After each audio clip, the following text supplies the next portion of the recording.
Bonsoir Jacques Aschenbroich, Bonsoir. PDG de Valeo, équipementier automobile, groupe français en forte croissance encore. 17 milliards de chiffre d'affaires l'an dernier. Vous rentrez de Détroit aux États-Unis. Détroit, c'est le grand salon automobile mondial.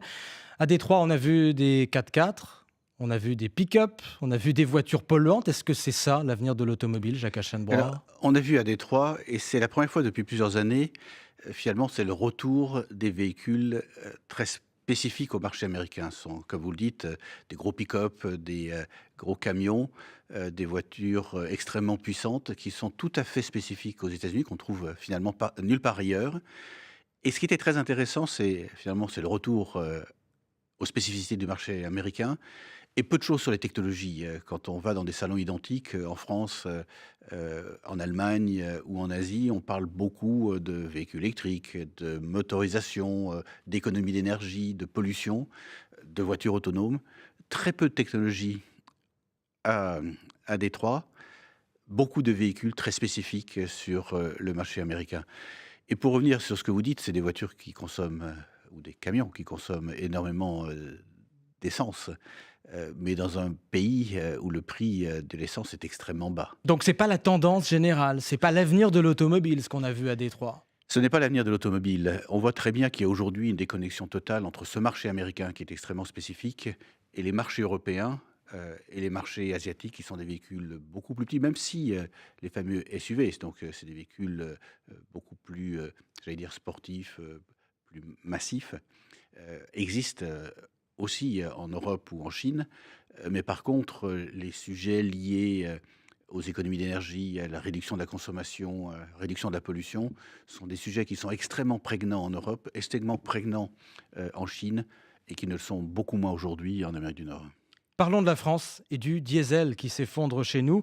Le diesel qui représente seulement aujourd'hui 47% des nouvelles immatriculations. C'était 75% environ il y a encore quelques années. C'est un gros souci, un gros problème, par exemple, pour le groupe Bosch et pour son usine de Rodez. Est-ce un problème pour Valeo? Ah, c'est pas un problème pour nous, on l'a anticipé depuis assez longtemps. Depuis 2010, on se disait que le diesel, non pas parce que, on a anticipé ce qui se passait aujourd'hui, mais il y avait trop de signaux négatifs sur le diesel et on s'est dit que c'était pas là qu'il fallait qu'on fasse de l'allocation de nos ressources, à la fois en termes d'investissement, en termes de R&D. Et on a plutôt focalisé nos investissements, d'une part, sur tout ce qui est l'hybride et des hybrides, relativement bon marché, basés sur une technologie, de basse tension, et puis sur le véhicule électrique. On a créé il y a 18 mois maintenant, une coentreprise avec le groupe Siemens qui, là, est spécialisée Et, sur le très fort voltage, la très forte puissance et les véhicules électriques, et très haut on, de on gamme. va parler de l'électrique dans un instant. Mais le diesel, que va-t-il devenir? Est-ce qu'il va disparaître? Disparaître totalement, je ne crois pas que ce soit le scénario le plus crédible. Ce qu'on voit aujourd'hui, c'est une perte de confiance à la fois des agglomérations, des villes, sur les conséquences du diesel sur la santé publique et une perte de confiance, des, acheteurs de véhicules. Parce que dans les chiffres que vous donnez, si vous regardiez dans le détail ce qui est encore gestionnaire de flotte, il reste à des niveaux beaucoup plus élevés, supérieurs à 50. Et par contre, les particuliers, vous et moi, quand on achète un véhicule, on est en train de se détourner sur le diesel.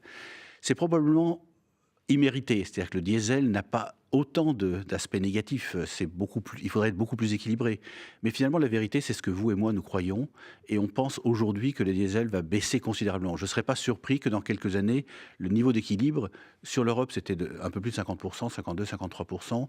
En France, c'était le plus haut pays, supérieur à 110%, vous l'avez rappelé. Je ne serais pas surpris qu'on vienne à des niveaux qui soient de l'ordre de 20, 25%. Pour nous, ça a une conséquence extrêmement positive, c'est que moins de CO2 et moins de diesel veut dire plus d'hybrides et plus d'électrique, qui sont les deux domaines dans lesquels nous avons beaucoup investi ces dernières années, et je pense qu'on a une offre de produits extrêmement compétitive. Votre pari, vous l'avez présenté au salon électronique de Las Vegas, c'est une petite voiture électrique à basse tension pour deux personnes, capable de rouler 100 kilomètres. Allez-vous devenir constructeur, Non, non, non, Valeo? je pense qu'il y a eu un espèce de malentendu. Sur Heu, l'autonomie? non, ni sur l'autonomie, ni sur, le fait que ce soit basse tension. Ce qui est très intéressant, Las Vegas, c'est devenu le CES, le Consumer Electronics Show, c'est devenu un des salons automobiles extrêmement importants. Alors que c'est pas du tout sa vocation au départ. Alors qu'au départ, c'était pas le sa salon de vocation. Détroit. Mais ce qui est très intéressant, c'est on a présenté 11 véhicules, dont 10 étaient des véhicules autonomes liés à l'électronique, liés au digital, au numérique, plein de choses spectaculaires. Et puis on a présenté une voiture, non pas parce qu'on a voulu construire la voiture, mais on a utilisé une voiture chinoise.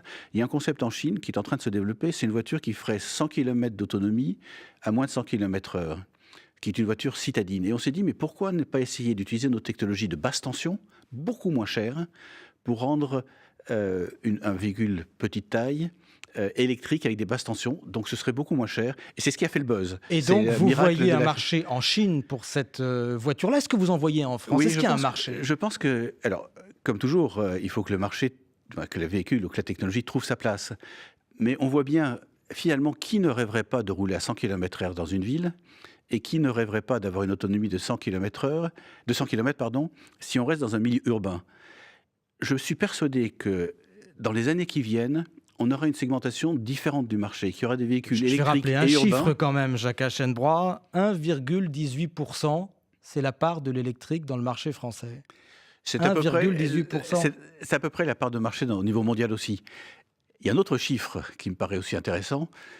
Le taux de croissance du marché électrique, c'est 50% par an. Alors ça reste une part relativement faible, mais c'est 50% de croissance par an. Est-ce que vous connaissez beaucoup de marchés qui sont en croissance de 50% par an? Non.